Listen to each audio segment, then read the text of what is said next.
Morning children. So coming to today's class, okay, I will be telling you what is a Wheatstone bridge, its applications, that means where do we use this Wheatstone bridge principle. See, already we have used the conditions of a balanced Wheatstone bridge while solving resistors in series and parallel.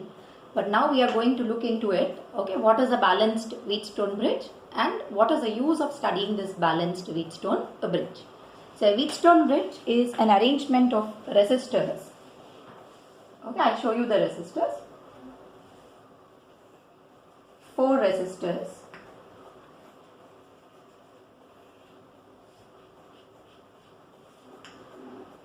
Call them as R1, R2, R3 and R4. So across these two diagonals, we'll be connecting a power supply. Okay, let the EMF be E. And we are going to connect one galvanometer across the other two diagonals. We know galvanometer is going to detect the current which is passing through that particular branch. Now if I name this as A, B, C, D, okay, this is a closed circuit, then the resistance in AB and AD are known resistors. That means we know what is the resistance of R1 and R2.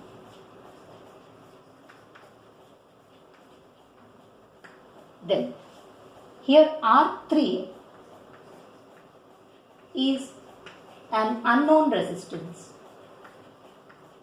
Okay, we generally use this Wheatstone bridge principle to determine the resistance of a resistor accurately. So which is the unknown resistor here? R3 is an unknown resistance. And R4 is a resistance box or a variable resistor. What is R4? It is a variable resistor. Generally we use a resistance box because we need to know its value. You can't use a rheostat because rheostat's value of resistance cannot be determined. So what is a variable resistance I am using here? I will be using a resistance box. So depending on whatever resistance you are putting, that will be included in the circuit. So this arrangement we call it as a Wheatstone bridge arrangement. So what is the advantage of studying this Wheatstone bridge arrangement? If you have two known resistors and a resistance box, you can determine the resistance of R3, okay, by making use of this type of arrangement. So how do they determine this R3 value? So it was observed that after you make this type of connections, start changing the resistance in the resistance box. Okay, that means keep hit and trial method. So keep some resistance, check the deflection in the galvanometer. Again change the resistance, check the deflection in galvanometer. Keep on modifying the value of R4 until galvanometer shows a 0 deflection.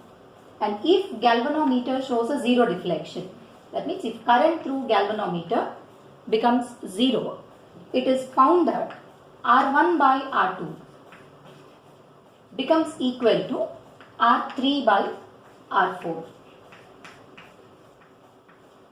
Okay, if current through galvanometer is made 0 by adjusting this R4, we say that the bridge is balanced. So for a balanced Wheatstone bridge, R1 by R2 will be equal to R3 by R4. See, we already know what are R1 and R2. R4 is also known because it is the resistance what you have put in the resistance box. See, from this equation can we evaluate the value of R3 which is unknown resistance? Definitely. It is R1 into R2 multiplied with R4. R1 by R2 into R4 will give you the unknown resistance. But now by using Kirchhoff laws, we are going to prove that if current through galvanometer is 0, then R1 by R2 is equal to R3 by R4. Again I repeat, what is the use of a Wheatstone bridge? It helps us in determining the unknown resistance accurately, okay, by making use of this type of arrangement. This arrangement itself, we are calling it as what? A Wheatstone bridge arrangement. When is the bridge said to be balanced? If the deflection in the galvanometer becomes 0, the bridge is said to be balanced. If the bridge is balanced, R1 by R2 is equal to R3 by R4. Now let us see how is this condition true. That means a proof that if Ig is 0, R1 by R2 is equal to R3 by R4. Proof we are going to do by making use of Kirchhoff's laws. So note down the condition. Now I will prove that if Ig is 0, R1 by R2 is equal to R3 by R4. So for that, let us start with branching of currents. Okay, let the current coming from the battery be taken as I. Okay, we have already studied the applications of Kirchhoff law, how to apply them. Split the current. I'll call this as I1. Remaining current is I minus I1. Don't forget to give the arrows. After reaching this junction, again current is divided. This is I2. This will be remaining. I1 minus I2. I2 is coming down. I minus I1 is also coming down. Join them. I minus I1 plus I2. Add these two. You will get back the current I. So this is how we have branched the currents first, okay, to apply Kirchhoff's law.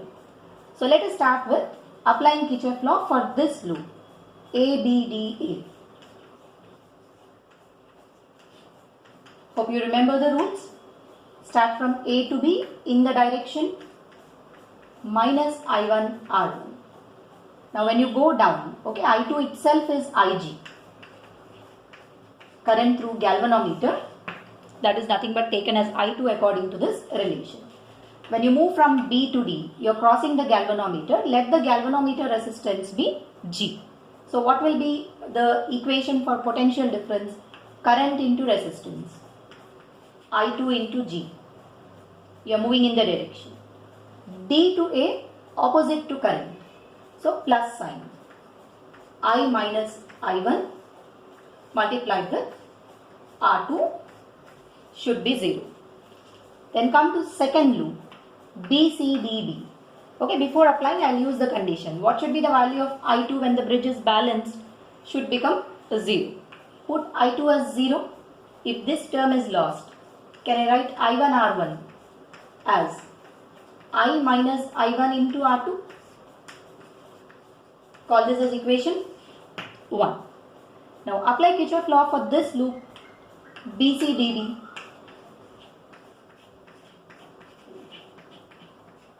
Start from B to C. You are moving in the direction. Minus sign. I1 minus I2 into R3. Opposite to current. Plus sign. What is the current in this branch? I minus I1 plus I2 into R4. Then when you move from D to B, against the current, we have to use plus sign. I2 into G. Anyway, this should become 0.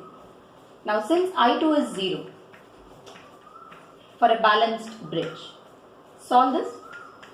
Minus I1 R3 plus I minus I1 into R4 should be 0. Or if you take this term to the left hand side, I1 R3 should be I minus I1 into R4. Call this as equation 2. Now divide the two relations. I1 and I1 gets cancelled. I minus I1 and I minus I1 gets cancelled. So when I am dividing I1 and equation 1 and 2, what is the answer we are going to get after division? Equation 1 by equation 2 implies R1 by R3 should be R2 divided by R4, or nothing but R1 by R2, anyway you can write it, is R3 divided by R4. See, did we get the balancing condition of a Wheatstone bridge? So when the bridge is balanced, what is the current passing through the galvanometer? 0. Or if current through galvanometer is 0, R1 by R2 is equal to R3 divided by R4. So this principle we'll be using for finding out the unknown resistance. So this is the advantage of studying the Wheatstone bridge principle. Now for a balanced Wheatstone bridge, okay, sometimes they ask you a 1 mark question, a reasoning question. If the bridge is balanced, will the balancing condition change when I interchange galvanometer and EMF? Again, I am repeating the question. Suppose the bridge is balanced. Once the bridge is balanced, can we replace galvanometer and the EMF? That means interchange in the sense what? Here I will connect a galvanometer and this one I will use a battery. I am just interchanging galvanometer with a cell. So does the balancing condition change? Answer is no. See, even if you change it, for one diagonal points we have connected a battery, other diagonal points we are connecting a galvanometer. Since these two ends are connected to a battery and these two ends to a galvanometer, it is still a balanced Wheatstone bridge. Okay, I will show you this diagram. Between these two I have kept a galvanometer and this is your battery. See, still R1 by R3 is equal to R2 by R4. Ratio of these two is equal to ratio of these two. What will be the current through the galvanometer? Still equal to 0. So current through the galvanometer remains as equal to 0. So can we interchange the galvanometer and the cell after balancing the bridge? Yes. Does it affect the balance point? No. Okay, so that is one of the important questions. Second is, for a balanced Wheatstone bridge, find out the equivalent resistance. Okay, how can we find the equivalent resistance? I am redrawing the circuit.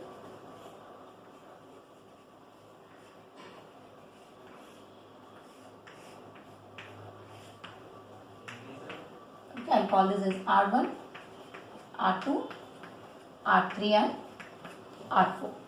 Okay, this was a galvanometer. Let us take it as one more resistance, say R5. If the bridge is balanced, okay, when you say the bridge is balanced, the ratio R1 by R2 should be equal to R3 by R4. What is the current passing through this branch? It is 0. Since current is 0, can I remove this resistor? Okay, I am removing the resistor. Now tell me, how are R1 and R3 connected in series? R2 and R4 in series. So what should be your equivalent resistance of this bridge? R1 plus R3 is parallel to R2 plus R4. Okay, I am using the formula R1 R2 by product by sum. R1 plus R3 plus R2 plus R4. So this gives you the equivalent resistance. One is it possible to interchange cell and the galvanometer after balancing the bridge? Answer is yes. Second is, what is the equivalent resistance? Remove the branch which contains galvanometer or a resistor. If it is balanced, R1 and R3 are in series, R2 and R4 are in series. Other forms of Wheatstone bridge. Okay, now that you understood how to find the equivalent resistance, look at the other forms of Wheatstone bridge.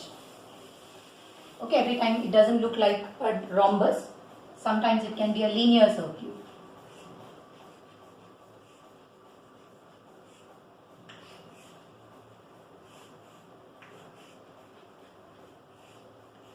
R1, R2, R3 and R4. This is your R5. So if R1 by R2 is equal to R3 by R4, you can remove this resistance. So this is one way of representing a Wheatstone bridge. Another way, in the form of a triangle. See, already we have studied this unfolding.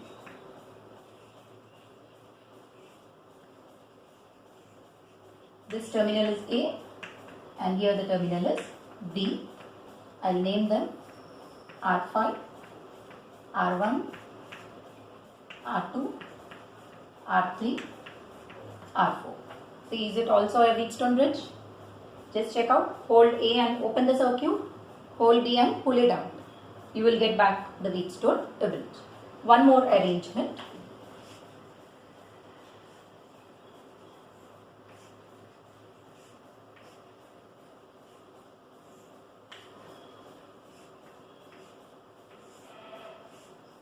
R1, R2, R3, R4 and R5.